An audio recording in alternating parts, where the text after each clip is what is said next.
This. So it means कि Russia जो है वो इस मूड में है कि वो जंग को फैला सकता है।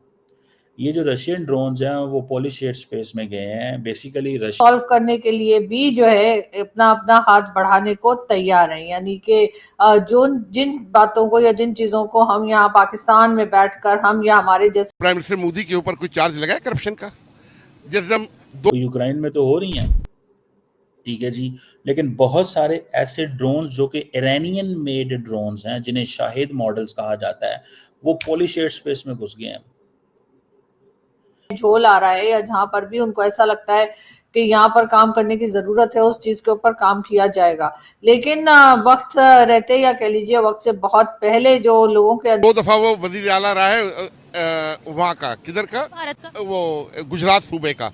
गुजरात को उसने इंडिया का बहुत सारे जो एयरपोर्ट्स हैं उनमें ये जो हैं उनके हवाले से डिस्कशंस हो रही हैं, किस एयरपोर्ट को बंद करना है, क्या करना है, किस तरह करनी है। भी जो है एक तरह से समझे साइडलाइन हो गई है और दोनों लीडर्स बात करने के ऊपर भी तैयार हैं। नमस्कार दोस्तों यूक्रेन और जो रशिया का युद्ध है वो भी नहीं रुकने वाला है। उसमें और ज़्यादा दबाव रशिया अब बना रहा है, क्योंकि यूक्रेन की अब ज़्यादा कोई कुछ ऐसा बचा नहीं है। अब रशिया ने आसपास के उन देशों पे हमले करने शुरू करे हैं जो यूक्रेन की मदद कर रहे थे। अभी पोलैंड पे ड्रोन हमला हुआ है और ये बहुत ही महत्वपूर्ण स्टेप है, क्योंकि अभी हमें लग रहा था कि अब रशिया और हमले नहीं करेगा और अब जो है शायद शांति की बातचीत होगी। अब डोनाल्ड ट्रंप और उनकी सरकार पूरी तरह से फेल्ड हो चुकी है ये शांति कराने में, और रशिया ने बता दिया है कि वो झुकने नहीं वाले, और जो भी इसमें देश हैं वो उनको सबक सिखाएंगे और कोई मदद अगर यूक्रेन की करेगा तो उस तक नहीं पहुंचने देगी। अभी एक बहुत ही अलग तरह की डिबेट शुरू हो गई है इसमें। अभी कहा जा रहा है कि अब जब पुतिन आएंगे भारत तो हो सकता है कि ज़ेलेंस्की भी आए और कोई बातचीत अब निकले। क्या ये उससे पहले दबाव बनाने की रणनीति है, या अमेरिका को ये बताना है कि भाई तुम्हारे शांति वार्ता में तो, या अमेरिका को और ट्रंप को ये बताना है कि भाई तुमसे तो शांति हमें नहीं चाहिए। आप क्या सोचते हैं कमेंट बॉक्स में ज़रूर लिखिएगा। वीडियो अच्छा लगे तो लाइक करें, शेयर करें, चैनल को सब्सक्राइब करना ना भूलें और बेल का आइकन प्रेस कर दें लेटेस्ट नोटिफिकेशन के लिए। आइए आगे बढ़ते हैं इस वीडियो में। यूरोप में ये हुई है कि रशिया ने पोलैंड के अंदर ड्रोन्स भेज दिए। मतलब ये एक this is something very big, nobody was expecting this. So it means कि रशिया जो है वो इस मूड में है कि वो जंग को फैला सकता है। ये जो रशियन ड्रोन्स हैं वो पोलिश एयर स्पेस में गए हैं। बेसिकली रशिया, पुतिन ये चाहते हैं कि the more he pressurizes Europe, the better there is a possibility of a deal with Ukraine. So in reality, this is, you know, this is a recipe for a solution.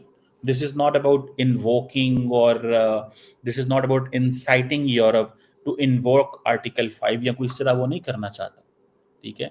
अब ये हुआ ये है कि बहुत बड़ी तादाद में मैसिव रशियन ड्रोन्स और जो मिसाइल स्ट्राइक्स हैं वो यूक्रेन में तो हो रही हैं, ठीक है जी, लेकिन बहुत सारे ऐसे ड्रोन्स जो कि इरानियन मेड ड्रोन्स हैं जिन्हें शाहिद मॉडल्स कहा जाता है, वो पोलिश एयर स्पेस में घुस गए हैं।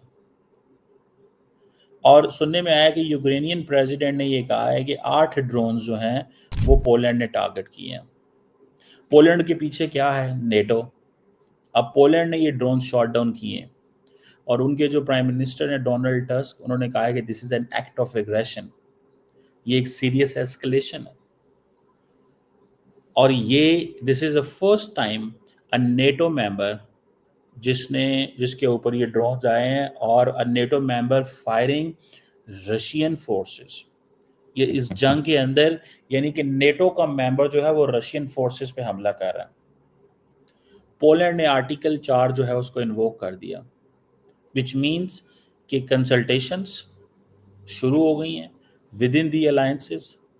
बहुत सारे जो एयरपोर्ट्स हैं उनमें ये जो हैं उनके हवाले से डिस्कशंस हो रही हैं, किस एयरपोर्ट को बंद करना है, क्या करना है, किस तरह करनी है।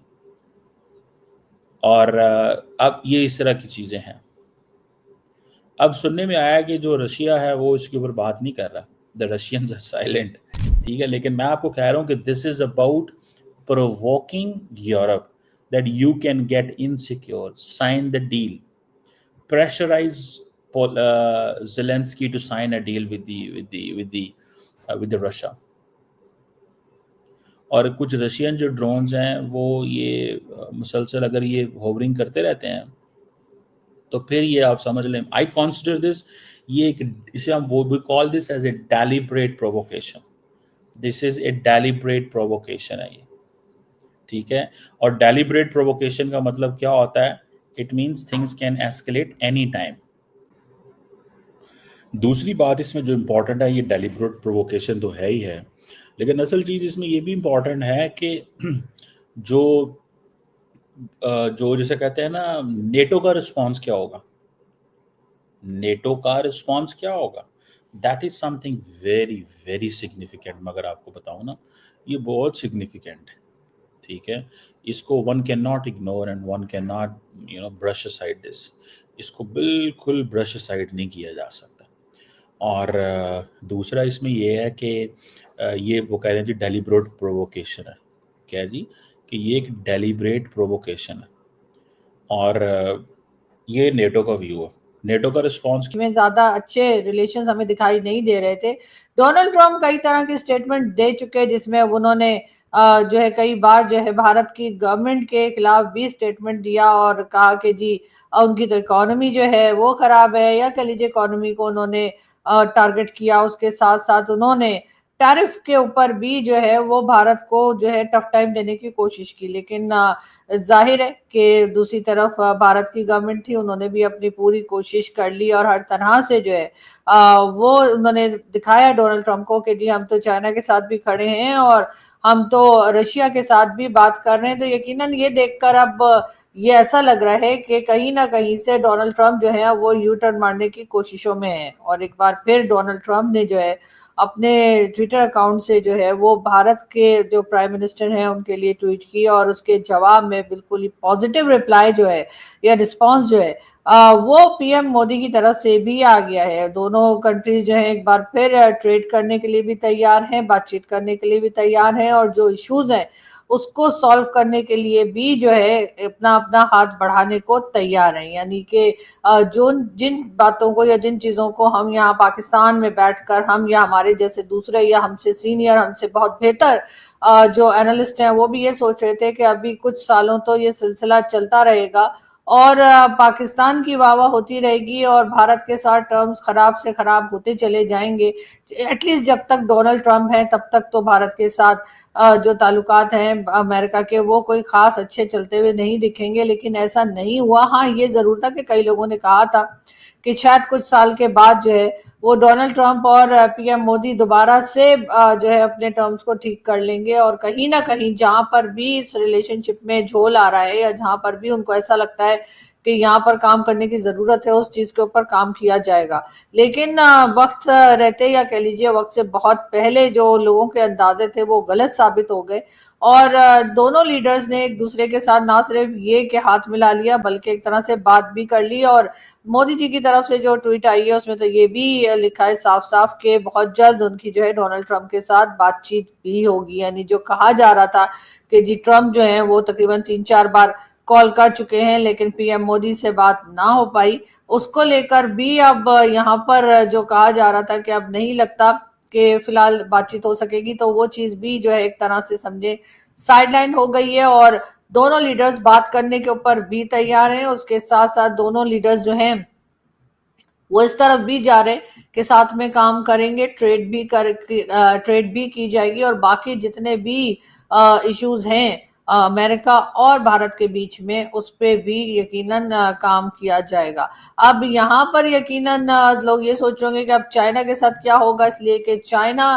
के पास जब भारत गया है तो उसको लेकर जो है अमेरिका और चाइना की कभी बनी नहीं है, तो क्या चाइना और अमेरिका के साथ भारत चल पाएगा? तो मेरा ख्याल है बिल्कुल चल पाएगा और चलना भी चाहिए। वैसे तो इस वक्त पाकिस्तान भी जो है वो एक तरह से अमेरिकन कैंप में भी है, और साथ ही साथ चाइना के साथ भी हमारे जो रिलेशंस हैं हम उसके ऊपर जो है बड़े खुश हैं, और हमारा ख्याल है कि हमारी दोस्ती जो है चाइना से वो अभी भी बहुत मजबूती के साथ जमी हुई है, इसके बावजूद कि इस वक्त जो इंडियन प्राइम मिनिस्टर हैं वो भी चाइना के साथ दिखाई दे रहे हैं।